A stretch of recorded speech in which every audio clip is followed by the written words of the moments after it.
Hi, I'm Allison Lush, certified professional organizer, and you may have already seen, I've just posted a video. It's a tour of my kitchen of my 10 favorite things to help my kitchen be organized. And I had to do it in French because I live in Quebec and we have a huge population here that would prefer it in French, and I think that's really a good thing to do, to offer that. But now I've got to do it all again in English for all the people who don't speak French yet. So here we go. We're going to do it all over again. You get your choice of language today. So my 10 favorite things in my little tiny kitchen that are organized. Let's start by showing you my tiny little kitchen.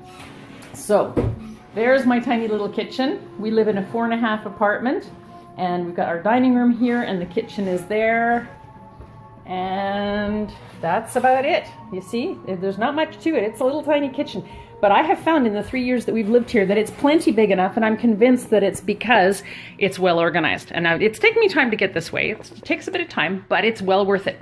So my list of 10 things that make this an organized kitchen. First of all, number 10 on my list is the recycling. I'm going to do a little demonstration here.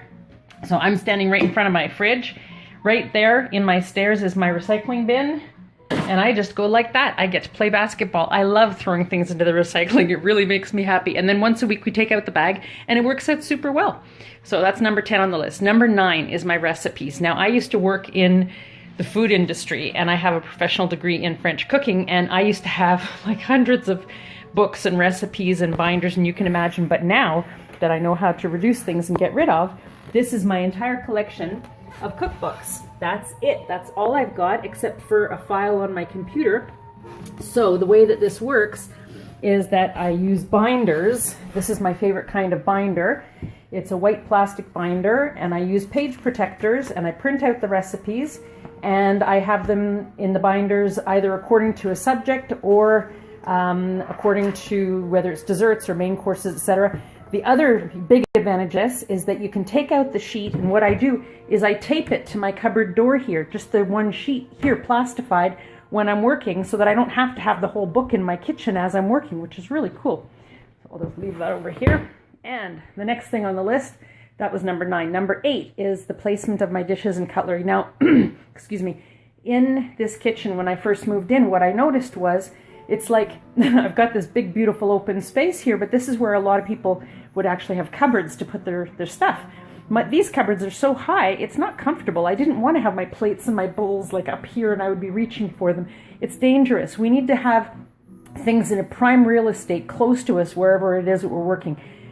And the only other cupboard that I had a possibility is right over here, but this is our pantry. It's where I've got all the food, so I didn't want to have the dishes in there. So what I did was I came up with this idea. This is on the counter. It takes away a little bit of my counter space, but not too much. This is actually 2 shoe supports that I bought at Target when we had Target here in Quebec for about the 5 minutes that we had Target.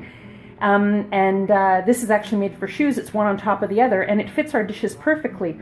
And the way that I do this is that I've got a hanging thing here on the wall. This is for drying my dishes because we do everything by hand. And so this goes like this, and this goes like this, and that's it. We wash the dishes, we dry it in here, the utensils go there, and then they go here to be put away. And our utensils are right here in this basket. I've got dividers inside, so I've got the big forks together, the small forks together, the big spoons, small spoons, knives, etc. And it's super simple and practical, and it gives me more just drawer space for this cooking utensils and the tea towels and stuff like that. So that was number 8 on the list. Number 7 on the list is well-placed lighting, task lighting we call it in English. So what happens in most kitchens is that you're leaning over and you're working, cutting, cooking, whatever, doing the dishes, and most of us are working, many of us, are working with a light coming from the ceiling, and of course it shines on the back of our head, and then we have the shadow of our head on our work surface, which is like stupid and uncomfortable, and it can be dangerous if you're working with a knife. So we installed this super, super simple little lamp here from IKEA. I've got the switch right there. I can direct it wherever I want. It's actually very, very powerful. It's only about 12 or 13 bucks. Very easy to find, and it comes in really cool colors as well. And you can get it in clamp or just sitting by itself. You can get all kinds of lights. You can put lights up under here if you want. As long as you have lights on your work surface, that's all that matters. Okay, next. Support for cookie sheets, etc. So we're going to go down here under my counter, and I've got a vertical support thing, and you can get anything. You can buy it from a kitchen supply store or from an office supply store. Like this thing that I'm using happens to be made for files, so it doesn't really matter what it is as long as it holds things up. So I've got cookie sheets in here, I've got cutting boards, I've got serving trays. It's just fabulous. It's very practical. And while we're down here, next on the list is my knife support. This thing here is made of plastic. It's very small and simple. It's actually it comes from Japan, and I'm convinced that's part of the reason why it's designed so simply for small spaces. This is my large sharp knife collection, and they just go right into these slots in the top. It's extremely practical. It was $20. I bought it at a conference. It's called Knife Away. I've never seen it in stores. You have to sort of look on the internet and see if you can find it, but if you can't find something like that or you don't want it, that's fine. The concept is to have the knives vertical. So the easiest solution, if you wanted something similar to that, but it's hard to find the knife away, would be one of those wooden bars that is magnetized, so that you could just have them sticking up and you could have it on the wall. And that would be safer, because knives, when they're in a drawer, they get dulled, besides the safety factor of putting your hand in the drawer all the time. Okay, number 4 on the list. We're already at number 4. I talk more quickly in English than in French. Number 4 on the list, my food containers. So I used to be, just like most people, I had every single brand of food container that you can possibly imagine. I had Ziploc, I had Glad, I had Rubbermaid, I had Tupperware, I had the No Name, I had the dollar store, I had everything.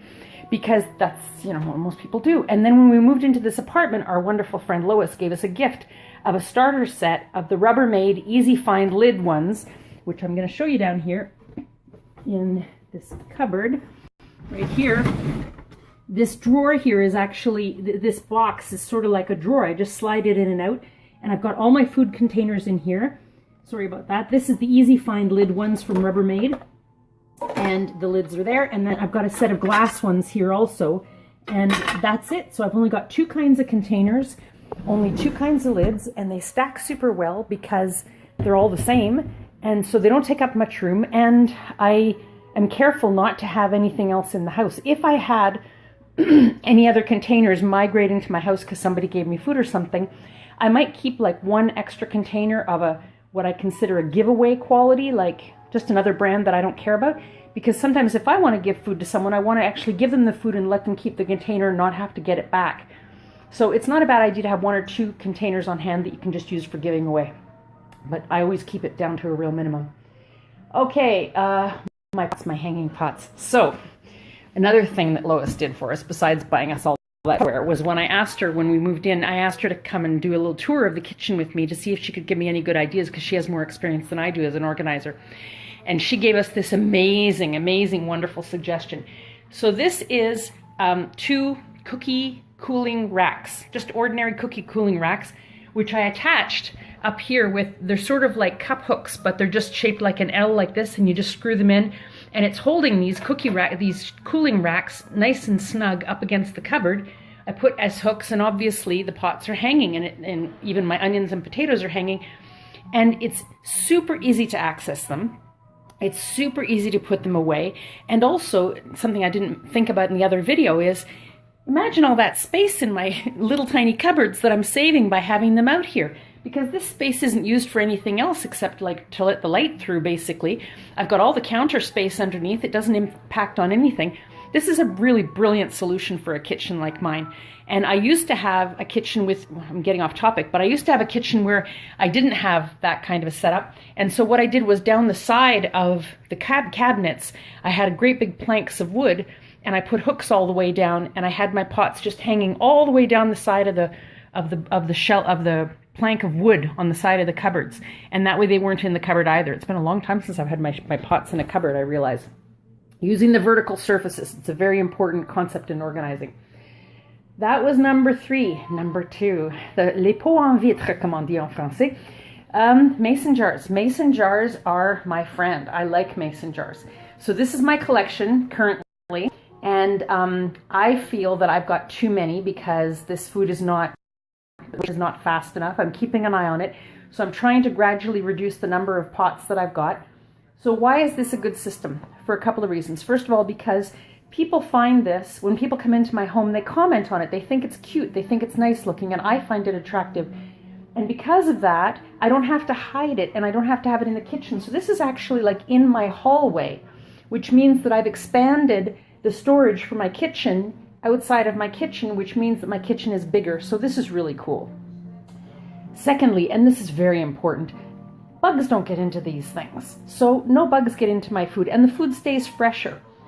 They're also economical mason jars. The only thing about the mason jars, just like with the Tupperware containers, Tupperware type containers, I try to keep it down to a minimum number of varieties. I have picked the ones that I like the best because I don't want to have 18 kinds of lids. I want to have as minimum number of kinds of lids.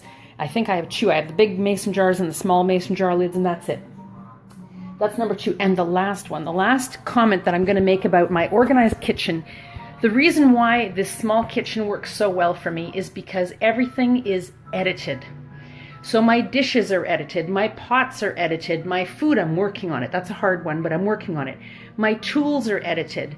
Everything is edited. So I only have the number of things and the volume of things that I'm actually using that I actually need.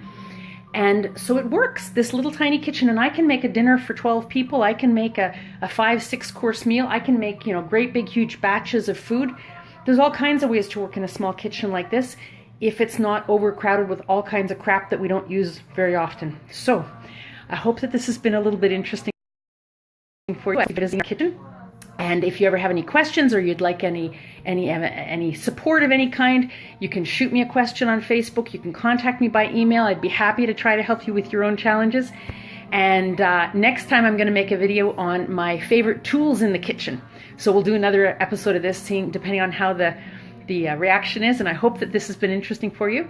I'm Alison Lush, Certified Professional Organizer in Montreal, Quebec. Thank you very much for watching.